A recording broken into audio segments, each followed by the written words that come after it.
1051.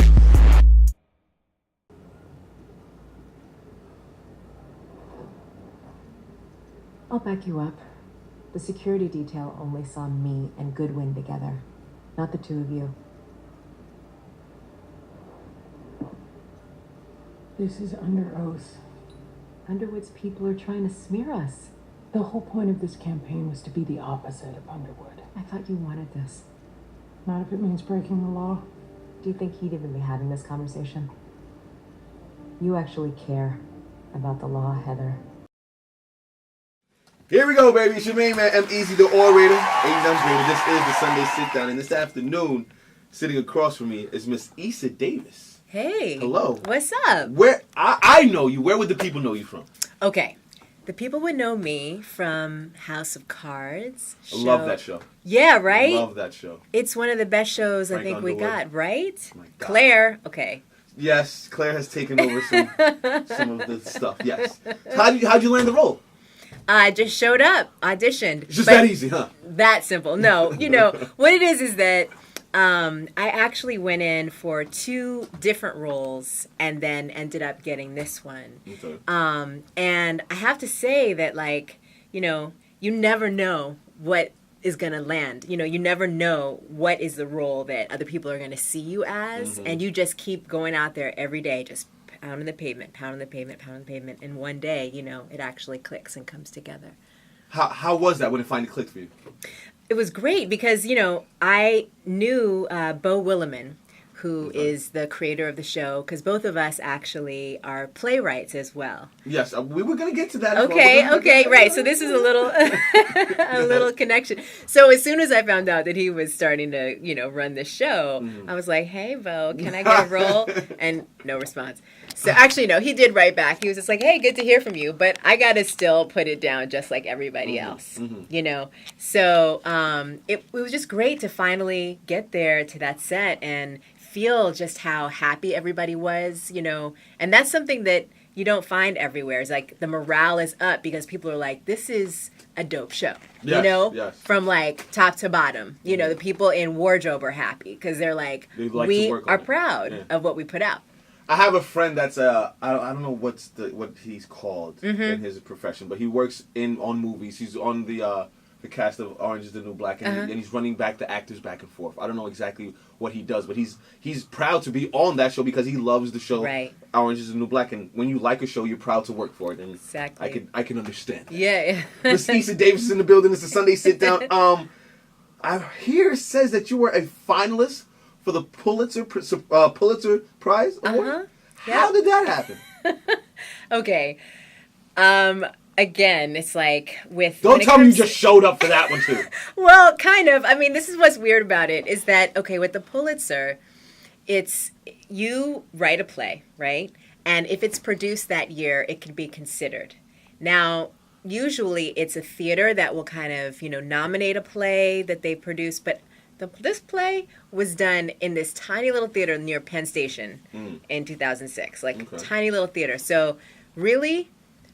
What I did, I found out that you could submit yourself for the Pulitzer, so I actually just threw it in, sent in a videotape and that, and so it was a real shock that I and 2 other friends of mine who are just so far to the left when it comes to just really avant-garde or more literary plays, but those were considered that year. It's all about like who's on the panel and what their taste is. Gotcha. You know what I mean? That's why these kinds of, awards and everything, I mean, it just sort of means that year, your lottery ticket came up, Did it change your life?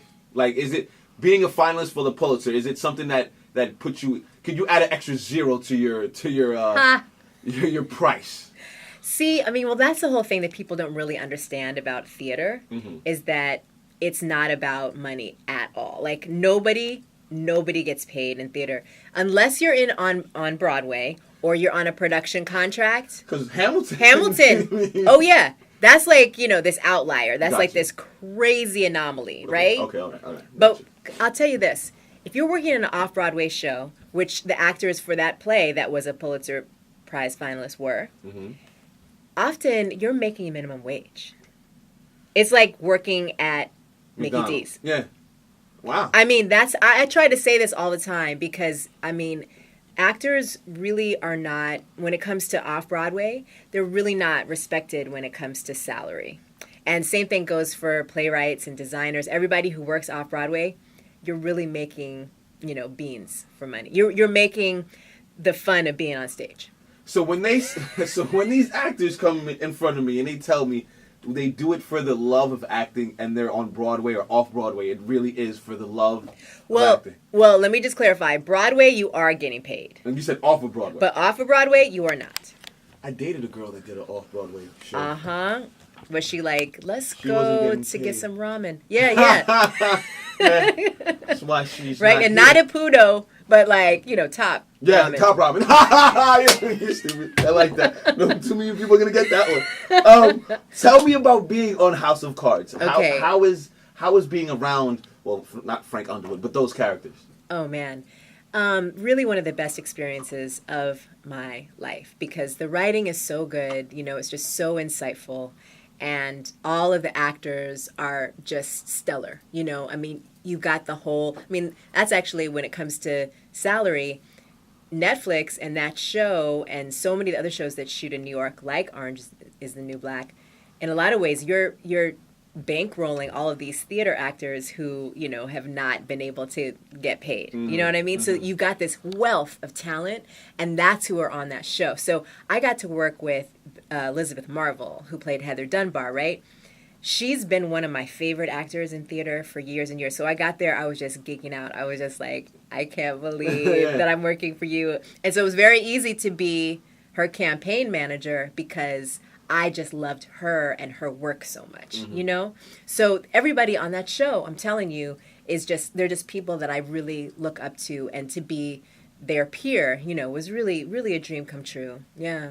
Absolutely. It's the Sunday Sit Down with Jermaine, man. EmEz. Esia Davis is in the building. Talk to me about being on The Wire. Oh, okay. How was your stint on The Wire? I do remember that. Yes. Okay. Well, that spot was amazing because I actually did the very first season and I did the very last season. Okay. Mm-hmm. And each time, I got to work with Andre Royo, who plays Bubbles, right? Yes. And he was the one who really made me feel at home because, Which character? Tell me your character. Okay, my character is Ray, Bubbles' sister. Yes. Ray. You were the one trying to get him off the drugs, correct? I was trying to get him off the drugs, and so, and he was trying too, so, but people would get mad at me. I'm telling you, people would get mad when they would see me on the street and they'd be like, you keeping Bubbles down in the basement, and I am mad at you. Why don't you let him up? I'm like, A, it's not me. It's not me. yes. It's fiction. And B, he pawned my whole kitchen. So where do you want me to put it? Right, exactly. Right. Absolutely right. I remember that. But just so, again, like, to be part of that show, that's just television history. And also to be part of something that really, both of those shows, I have to say, The Wire and House of Cards, shoot in Baltimore. And so you get a lot of influx of income when you're talking about work opportunities for people in that community. Yeah. So it's really great to be part of that as well. Do you think House of Cards depicts real life in that show? Do you think that's how it really moves in the White House? Well, I mean, I can't really say, like what dead bodies and who's behind what, but I do know that when things start looking more and more ridiculous on House of Cards, and then you see Trump. You're kind of like, I guess it's not over the top at all, But I have to say, when I first started watching that show, just the very first couple episodes, I almost had to not watch anymore because it felt so real that I got a little, like, I was like, I don't know if I want this way of thinking in my head. So, okay, I'm going to share here. It's time to share. The woman that gave me my job in Philadelphia, shout out to Sarah. She's very integral in my career still now, and today we still talk. We make sure we have a good conversation. She said to me, for you to be able to move in that high school you work for over there at Power 105.1, you have to think like Frank Underwood. Go watch House of Cards. I binge watched the first 2 seasons. Thank you, Sarah. Amazing. Oh, Amazing. so she Amazing. just made it a whole teachable moment. I'm a softie. I mean, I'm a pushover. I'm a nice guy. She was like, that's got to end. If you want to get to there, you have to think like such. Okay, so are you like throwing people into the tracks and stuff? I have yet to. Okay, but good. I will if I have to. Oh, dang. That's it. This is Frank Underwood, baby. Oh, no. Oh, no. It's the Sunday Sit Down and Name and EmEz. I'm not a killer. Okay? So give me some roles that that's come across your table and you're like, I would never, ever be that. Yeah, you know, I have to say that it's less about a character and it's more about the intention and the whole project, you know? Because you could play a character that is, you know, crazy, regressive, and stereotypical, but you could find a way, you know, to be able to give some heart to that character if the story is being told in a conscious way, right? So that's what I look for. So sometimes, you know, like just recently, a couple of things came across my desk, and, you know, one basically just kind of, again, very ignorantly of history and of racial politics, just basically was like asking me to kind of be this mammy character where I was just kind of be like, you know, nursing a child, and then these two white men would just like come up and suck on my titties. So wow. I was kind of like, I don't think I need to do that really, but maybe someone else does, you know? Or other cases where, you know, I just felt, you know, there was another role that came by that was, you know, just playing someone who was just dealing with substance addiction. Very interesting role, really interesting role. But the movie itself, I felt, was really sensational misery porn. You know what I mean? Got you. So it was not about really getting into the characters and understanding where they were coming from, but just more about just splashing some sensation all over the place. Do you know? Yeah, no. And I feel like, you know, it's late in the day. Like, we don't need any more of that. What we need is cultural products that are able to open up our imaginations more. Like this Nat Turner movie, man. Okay. I'm not. Listen, I'm not a pro-black Black Panther kill white people. That's not who I am. I was raised with a lot of white kids. My high school was mostly white, so I have a lot of white friends that I do call friends. But I can't wait to see this Nat Turner movie. I cannot wait to see this Nat Turner movie. Charlamagne was telling me how he was killing. Anyways, let me. Right. I hear you. Well, just, you know, again to clarify, like Black Panther doesn't mean you were trying to kill white folks. Doesn't mean that. Doesn't mean Black that. Lives Matter. Yes, it doesn't. Right. And you know, of course, you know, you brought up this movie, and of course, there's all the controversy, you know, that's sprung up, you know, and yeah, and I think it's just on everybody to decide, you know, what they want to do in terms of this film. You know, what it is they're going to do in terms of, you know, going out to support or not. I know the film is definitely controversial. Even the director has a tainted past, as you might want to say. But I think the content of the movie is something everyone needs to see, and I think we're living in a time where people are very cautious and tiptoeing around the whole racial bias or racial matters. And I think that movie will just start the conversation again. I'm you know, the story of Nat Turner is something that needs to be told from so many different angles. Like, I'm really glad that the story is coming. And I heard they teach that in school in Virginia. Well, I don't know that because I've never heard of Nat Turner until the past couple of months. Like, I'd never even heard about it. Wow, you never had? I told you I went to white school. Wow. Dang. So what do you watch on TV? That's funny. Okay, well, of course, recently I've been watching The Get Down. Woo! Oh! Shout Which to is Nas, just, man. I mean, Amazing. come on. I know, those rhymes are fly. Amazing. And they're really amazing because, you know, they do what a Shakespearean prologue does. It just tells you what's going to happen in the episode, it's right? Amazing. And it's a flashback where you know that Zeke is going to become David. Anyway, so I know. But the thing about it that I get so geeked on is just being able, the fact that Flash and Curtis Blow are associate producers, and that you have so much hip-hop knowledge that is getting dropped on everybody. Like, I think that's probably like my favorite part about it, because I'm like just old school hip-hop head. Like, I used to work for Rap Sheet, which is this Oh my gosh! See, we Wow. get some love in the room for rap. Yeah. Okay. I was in the studio when like Dre and Snoop were recording The Chronic. I was like a little, hip hop journalist at that time. So I'm telling you, to see, us take hip hop all the way back to these origins on a show that everybody is watching, to me is just so important because now people are finally understanding the roots. The essence of it. It's amazing all the way through. I remember my friends in the whole kung fu time. Like that was really big back then, and just watching that and the way the progression. It's an amazing series. I know, and I'm waiting for Mylene or somebody to be like Sha Rock or like somebody to just, bust out, just like, because there was a hell of, women rappers at that time. I'm like waiting for that to happen. Well, hopefully that's season 2. Right? Or like, right? I know.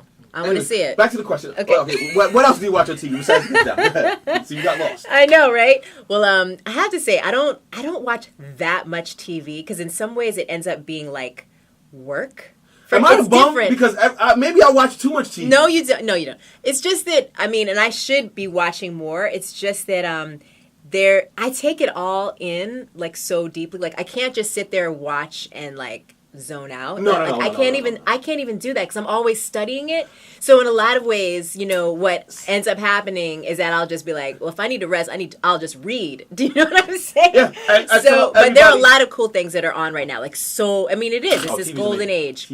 Age. So yeah. So that's one. Oh, and I've been watching Master None.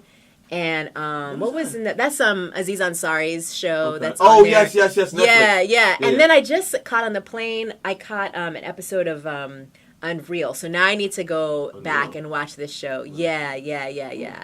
It's a crazy show about the making of reality television and showing you. No, this is I can't remember what network it's on. It's on cable. I think it might be USA. It's called Unreal. Okay. So it's like all about how it was created by someone who used to work as a producer on The Bachelor and how they refused over all these years to even have a black bachelor. Oh! So then what they're doing in season 2 is they have a black bachelor, but it's all about what the people do in order to manipulate all of the contestants in order to create the craziness. I'm good. I'm already about to watch it. I'm in. But you brought up a great point, and I talk about that all the time because when I leave the radio station, everyone's like, "Oh, you listen to music? How do you find?" I don't listen to no music when I leave the radio station. So I'm stuck here for 4 hours listening to music. When I leave here, it's sports talk radio and YouTube. For me, at least. Wow. So I can understand when you watch TV, you're not watching TV the same. Like, when I listen to the radio, I'm not listening. I'm like, that was a terrible seg. That talk break went too long. Why are they playing this commercial? They went too long. Like, things you're that thinking normal really people, that normal people won't think about. So it's not a relaxing thing for me to sit down and listen to the radio and music. So I understand where you come from. But yeah, there's a lot of great stuff though. So it's just about like time and just taking it because when you're working, because I also work as a writer and also work as a musician, so it's just like because of the fact that I have. How do you balance all these hats? I don't know. I mean, really, the only reason why I do all of it is because I have to. I mean, if I didn't, I feel imbalanced. Like I feel like my equilibrium is off. So if I'm not performing for a long time because I've been writing so much, then I'm like, I got to do a play, or I got to be in a show, television show, whatever. Do you think that's because of how you are, or because of the entertainment business? Because I've come to the realization, I think New York breeds people that are always ready to do the next thing, in a rush to go nowhere, And I don't know if that's where that comes from. That's interesting. I mean, listen, I'm from California. Oh, so that's why I'm wearing this avocado shirt right now. I'm representing my California right now with the fruit of the gods. But where I grew up, we're super chill. And I have absorbed New York. Of course, this is home now. But when I go back there, I'm the one walking really fast. But here, I'm the chill one. Do you know what I mean? Yep, so I'm kind of halfway in between.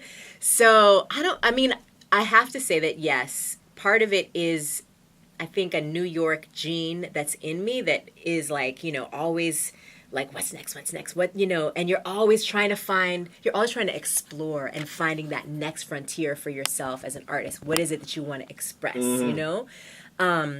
But I've always been writing and making music and acting since I was a little kid. So it's always been in me. Got you. Yeah. Got you. Yeah.